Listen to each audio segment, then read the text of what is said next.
We are legends.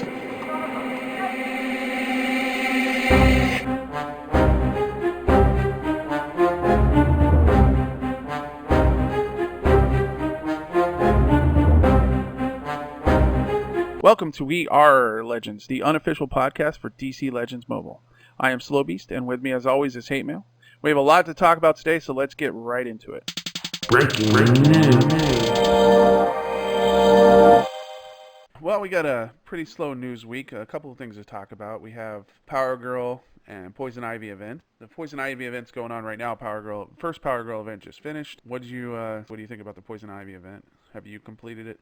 I actually haven't run it at all because I have her Legendary 4, almost Legendary 5, so I just haven't ran it. I feel the same way. I actually haven't been doing her Poison Ivy event at all either. Just from back when they first released her, I had enough shards to get her to Legendary 4, so... I probably should run her just to get enough shards to take her to 5 if I ever want to one day, but I just haven't got around to it yet. That's probably a good idea, just to have the shards in case she ever becomes super relevant. Something we forgot to mention on last episode, they did go ahead and move the Superboy PvP, arranged it so that Superboy won't be the featured Alliance character until after his PvP event. So that way everyone will have access to him. And we think that he's probably going to have his sale this Friday, is what you think? That's what some people are saying. People that have tracked this stuff say it's usually 2 weeks after the first sale, so I would hope and guess that it's this Friday. Don't know for sure, but that's what everybody seems to think is going to be the case, so relying on their memory better than mine, because yeah, somebody's paying attention to it, and they seem to think that would make sense. You get the character right before the PvP event. That seems to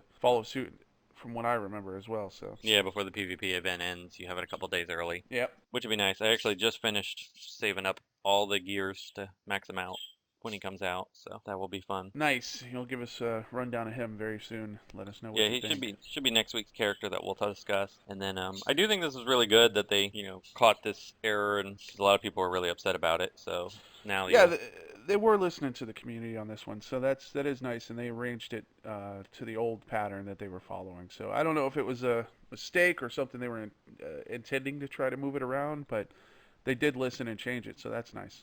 Yeah, that was pretty good.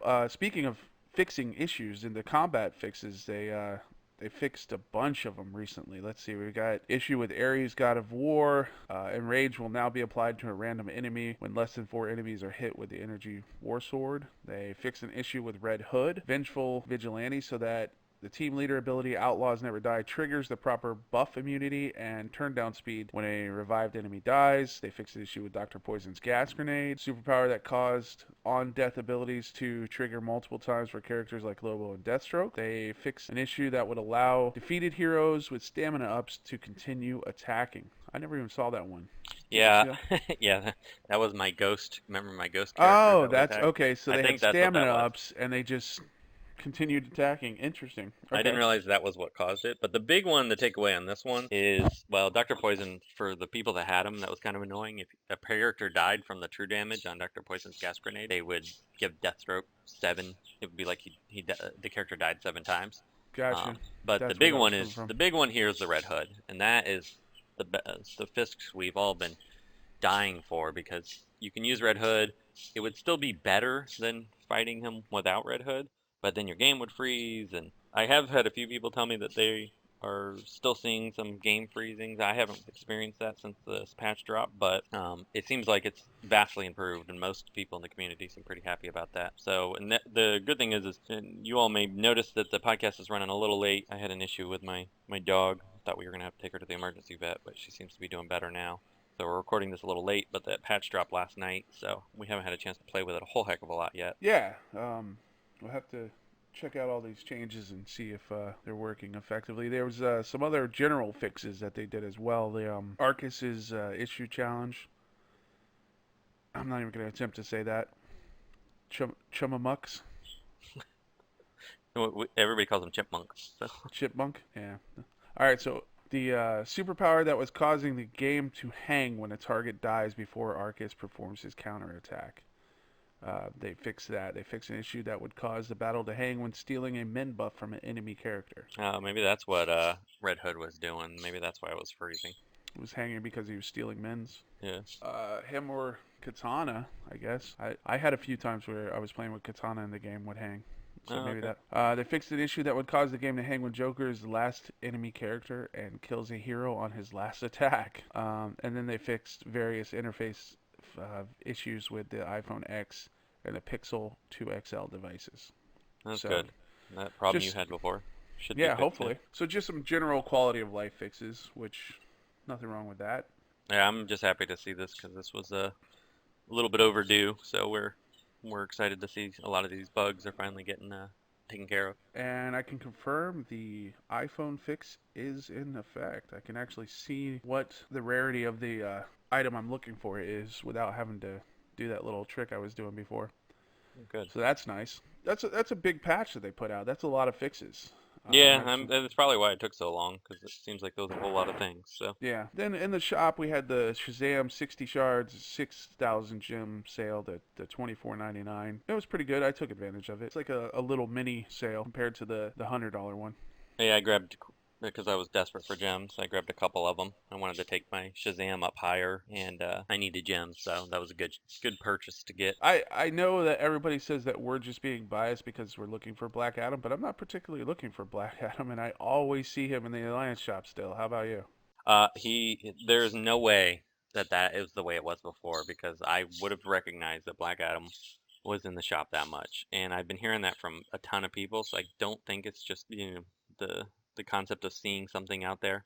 Yeah. Like if you buy a new vehicle and you suddenly see all of them, I don't think that's the case. I think appearance rate has to be higher. Yeah, I'm curious how they figure that out.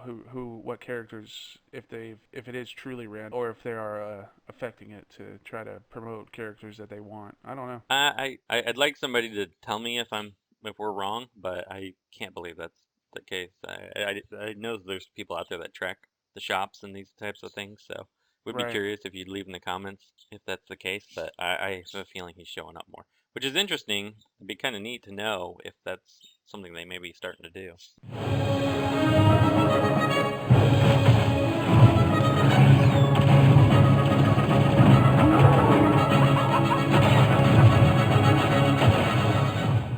All right, it's time once again for some in-depth character analysis with hate. Who do you got for us this week? I'm going to start with Wonder Woman Cota. She's one I played with a whole lot with Power Girl. Really like the character. For a long time, she's been that glass cannon. She can't take very many hits, but man, she can shell out some damage. Quite a while ago, I'm not sure how long ago or when it was fixed, but it seems like her call to arms ability was fixed. For a long time, that ability was bugged, where if you just put 1 point into it, it would give her a 100% chance to do her buff and then call an assist, but it does seem to be fixed. It still procs a lot. I only have 1 point into it right now. When I get to Legendary 4, that's what I'm going to put my point into. Right now, what I would recommend is going 2-2, which is the call to arms first, 1-3-4. There was a few people on Reddit that argue that 1 should be later. I personally don't agree. I think having that extra call assist when it does work is great. It doesn't seem to proc, I guess. When you call assist and she uses her basic, she won't call another assist, kind of like Hawkgirl will. It's a really fun character, does a ton of damage. So with having the extra tanks, especially with Power Girl, to get the extra strength up, and then she'll protect her, help keep her alive, she just does so much damage. Her regular basic does a 40% chance to call assist, but then with that legendary, it has an extra 40% chance to call an extra assist. So you can see 3 turns being taken just off her using her basic. The next one I would recommend putting it into is her Goddess of War. It's her big AoE, does a ton of damage. It can't miss, so it's nice when you're facing Harley Quinn or some of the characters that you're concerned with. But her legendary upgrades gives it plus 50% critical damage, which that's a ton of damage. She's another character that if you take her to Legendary 5, you won't be disappointed because she doesn't have any bad legendaries. Some people like her 4th ability legendary upgrade. What that is there's a 34% chance to use double strike on enemies that damage her, which seems to proc, especially when you're facing against her, way more than that. The legendary upgrade gives a 20% chance to use her Goddess of War ability too. So I believe they both can proc, so she'll use her basic, then use her Goddess of War, doing a ton of damage. So, I've seen her on just defense, if you're using a green heavy team, almost wipe out your team. Fun character, pairs great with Power Girl. I'm sure you saw in the last, if you watched the YouTube video, I used Power Girl Wonder Woman, Cota, Cheetah, and Steppenwolf quite a bit. That team worked really well using Red Hood in place of Steppenwolf. It's just a really good team. She's a really strong character. She's one that you also get as the Alliance Pack as a basic common drop. So she used to be a super rare character, but she's pretty easy to get. So she's one I would highly recommend farming for. Yeah, I've started farming her. You've always talked her up, so I've been trying to get shards for her where I can. I've almost got her to legendary, so Yeah, I want to get her to Legendary 4, which she's getting close. nice. Next one we have on the list is Poison Ivy. I didn't get to play with her quite as much as I would have liked before this episode, but she is a character I've wanted to do for a long time. She's really great for making fun, unique teams. I think the Legendary order I like is a little different than a lot of other people. I personally thought her second ability, her Pheromones Kiss, is her best ability, when it applies 4 taunt and 5 stamina ups to the team. And the legendary upgrade applies critical immunity. The reason I like that ability so much is pretty much anymore you're going to run with a taunter. So you're going to run with Power Girl, Harley Quinn, or Wonder Woman DOJ. And while if you're running with Harley Quinn, it probably isn't as important because Harley Quinn, has her taunt at the beginning and it takes forever for it to go away. But with Wonder Woman, DOJ, and with Power Girl, their taunts drop off. So this applies it to them, but also gives them that critical immunity. And that's one of the things that, like when you face Cyborg Superman, he's so difficult to kill because you can't do any critical strikes. And then it's also adding that 5 stamina up, so it's usually what I tend to open the match with. I can see if you're doing specific builds, you might want to do the cross-pollinate instead, so you can copy the buffs from the damage immunity characters, and that's also one I probably would do second. They really utilize their kit. And the third ability I would use is Toxin Transfer. That it says a heavy heal. The heal really isn't that big, which was a little disappointing. I was hoping for a little bit bigger. But it'll move 3 debuffs from the target onto a random enemy. And then you can also, with the legendary upgrade, it will move up to 3 additional buffs, move from an ally to a random enemy. So if you're facing against a heavy debuff team, this will just move those debuffs to the other character, or the other team. And I found that extremely useful, especially with, especially against bleed teams, or if you're facing Emerald Archer or Green Arrow team, moving all those debuffs is quite useful. And then I would take her basic next. It's just gain 2 speed up. I saw a lot of people when they're recommending legendary orders putting this higher. I'd be curious as to the reasoning why. 2 speed ups is really only a 20% gain. And I found I rarely used her basic unless I was silenced. So I was kind of surprised to see so many people taking that earlier. And the last ability is her passive ability. It's a 100% chance to apply 1 strength down to enemies that damage Poison Ivy. And with the legendary upgrade, you can do an extra strength down. I find that pretty good, but especially if you're hiding her behind taunters, you're not going to do that much. She's not going to hit that often. I can still see it being pretty useful. She's another character that there's really no bad legendary upgrades, so taking her to legendary 5, if you have the time, resources, and energy, and particularly like her, is quite good. I do find her to be more of a fun character as opposed to a great character. And there's some neat team comps that people put out there. I haven't really found her to be super effective in playtesting. She's a little on the slow side, and I haven't quite found her use yet, but I'll play with her more and get back to you on that one. Just a quick question I had with the Legendary 2 upgrade you were talking about. They apply critical immunity. That just makes it so that they can't take critical damage. It doesn't make it so that they ignore Cyborg Superman's critical. No, they don't ignore it. That makes it so they're like him. Because Cyborg Superman has built into his kit, he's naturally crit immune. So this does the same thing. It makes your character crit immune. So makes your tanks really tanky. Yeah, just the way that you were saying it, it made it sound like you were saying they were going to ignore Cyborg Superman's crit immunity, and I just want to confirm that I was understanding you correctly, that it just gives critical immunity to the player that you put it on. Yeah, that's correct. Okay. Yeah, and then the gain 2 speed ups. I mean, I think that was probably more popular when the meta was faster and people were trying to get her as fast as they could. Yeah, and that could be the case. And that's why it became popular to take the first legendary earlier. And one other thing we want to mention, we were going to add a new segment to the show. We had fun having Ogre Barbarian on last time, so one of the things we're thinking about doing is having a little segment called Crazy Team Comps with Ogre Barbarian, and we were going to have him on last night, but with the whole dog situation, weren't able to record with him. So he gave us a few comps. Unfortunately, surprisingly, out of my roster, they had the comps he gave me. I actually didn't have the characters, and I apologize to everyone in advance. I'm sitting in the living room with the dog, and my birds are super loud, so I doubt Slow Beast is going to be able to edit all that out. Yeah, I was already thinking about how they're going to have birds this week, but yeah, so. At least they're getting a show. Yeah, you're getting what I hear all day, every day. So there was only one team comp I could actually make work, and it didn't work out so hot, but I'm interested to hear his theory crafting on some of the other ones, so hopefully we'll be able to get him on for next episode to discuss that with Poison Ivy, because I know a lot of people just farmed her and might be gearing her out at this point. Yeah, and to be fair, it's not that you don't have the characters. You got them all legendary. You just don't have them geared out. Yeah, well, it's still, I mean, Well, it's they don't give an accurate representation. Sure. All right, and you had one more character you want to talk about real quick? I just wanted to revisit Shazam a little bit, just to let everyone know that I know there was a lot of bug fixes in the last patch. I'm not sure, because I haven't even had a chance to test them yet since it dropped, if the couple of bugs that he had were fixed. I'm really liking Shazam, especially since it's his Alliance week. I've been playing him a lot. If you have him Legendary 1, he's actually, I feel, quite useful Legendary 1. That's what I had him at for a long time. And the first upgrade I would recommend absolutely is to take the 50% chance to gain damage immunity, because you're almost always going to open the battle with taunt. Red's physical characters have a hard time doing enough damage to kill him, and if he procs the damage immunity, now he's invincible. Not super fast, he's not slow, but he's not super fast, so he'll stay taunting with that damage immunity through a whole cycle of turns, which is really nice. And then next I would recommend, because his overheal right now doesn't seem to happen too often on his whenever you cast his taunt. Sometimes I'll see it, sometimes I won't, so I'm not sure about it.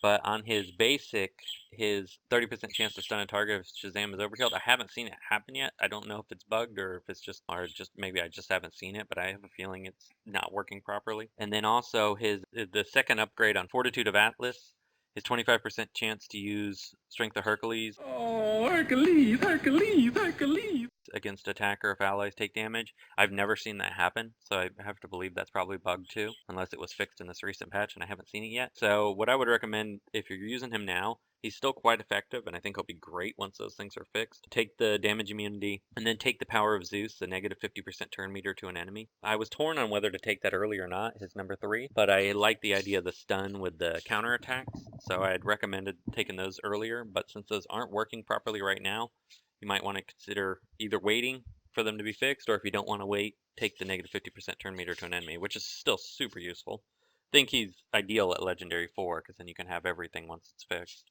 Sure. His fourth ability, equal chance to apply, cooldown -1 to power of Zeus. I don't really find that particularly useful. His place in the team is to be tank, and he can take a beating. And he'll start to lose a ton of life, and then you cast his taunt, and he gets those 10 stamina ups, and it's like giving a super huge, and he also gets that heal. I don't know if it's overhealing or not. That's my problem. I can't decide if that's working properly, but I know the stun and the counterattack seem to not be working right now. You're it. You're it. You're it. Quitties! Anti-quitties. You're it. Quitties. No anti-quitties, no starches. You can't do that. Can do. Cannot. Stamped it. Can't do double stamped it, no erases. Cannot. Triple stamped it, no erases. Tough blue, make it through. You can't triple stamp a double stamp. You can't triple stamp a double stamp, Lloyd. You can't, Lloyd. So, yeah, I'm looking forward to that segment that Ogre's going to be doing. I want to see some of the team compositions he comes up with, and hopefully he'll have some good ones with Superboy for next week. Yeah, that'd be interesting. Another guest we wanted to have on the show, but we weren't able to make happen, is Grim Reaper. He recently placed number 1 on the PvP board during the Red Hood week, and we just wanted to get his take on the climb. So hopefully we'll have him on either next week or the week after, kind of talk about what it takes to do it and a few other things that we wanted to have him on for. Also, we wanted to ask the community a couple different things. First, other than Superboy, who would you like to see next week in our in-depth character analysis? And the second question we have is, how do you all feel about us having guests? Do you want to see them more frequently? Is there any particular guests you'd really like to see on the show? And just kind of what your thoughts are on that. So, new game came out in beta on Android only called DC Unchained, and I think you got a chance to take a look at some of the YouTube videos and check the game out and see what's going on with it. What are you seeing so far? Yeah, I see a lot of people are real interested in it. It's a Warner Brothers game made by a different publisher under the Warner Brothers brand. It's in the DC universe, which, I'm a huge DC fan, so I thought I'd check it out. Game looks pretty interesting. Kind of has the same feel of Marvel Future Fight. Right now it's in beta testing. I think it ends beta testing today, and then the characters are getting wiped. I don't know if they're going to do a soft launch or what's happening. Most people are seeming to think it's going to come out in March is kind of the timetable. Really cool graphics. Character powers look really neat. There's 30 characters released so far. And then there was a whole bunch more data mined. I didn't really look through that list, but it looks like there's a ton of characters. The characters are broken into families. In each family, for example, the Bat family has Batman, Catwoman, Robin, Joker, and Harley Quinn. Then there's the Flash family, which has Captain Cold, Heatwave, Gorilla Grodd, Flash, Cyborg. Then there's the Wonder Woman family, which has Artemis, Wonder Woman, Ares, Cheetah, and Cersei. Then the Aquaman family, which has Siren, Ocean Master, Aquaman, Mira, and Black Manta.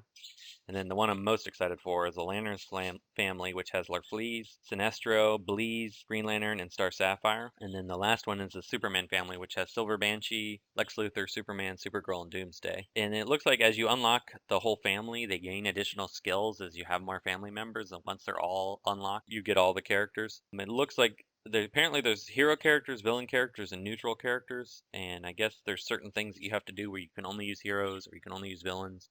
And you in the neutral character seem like they can bounce between the two. Pretty interesting, kind of a complex skill system.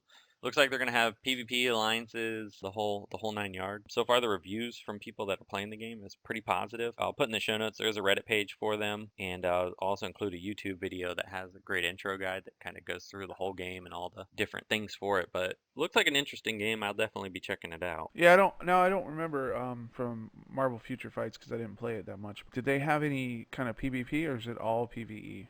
No, they had PvP, and this game does too. Okay. So definitely, looks like there's a fair amount of game modes. The main complaint I've heard is that the early part of the game feels a little grindy, but supposedly people that got further said it's like most games where, kind of early on there's a lot of grind, and then you get to a point where you don't have to do a ton and kind of knock out your stuff like DC Legends is today. Once you get through all the campaign and do everything, you kind of can knock everything out in about an hour. Not sure, but it definitely looks neat. Looks like a cool game. It's one of the ones I've been more excited about than most. Yeah, I'd like to check it out. I was hoping they were going to do a beta for Apple. Supposedly that's possibly coming. I mean, it's only January 15th, and if they're coming out March, they probably will. So if they do get it in the beta, we'll definitely have some reviews and some video. If it's a game that Slowbeast and I really get into, we might do a segment or do just an episode maybe once a month, or we're not exactly sure. It just depends on the popularity of the game and how interested you all are in it and how interested we're in it. But we may do something with that. Kind of leave that up to you guys. If you guys request it a lot, we'll make it happen. Do you like the show? Consider becoming a patron and get a special show each month, our special Q&A episode. It's only $1 to have access to this. Check it out at patreon.com, WeRRRLegends. Thanks for listening. You're not going to say anything?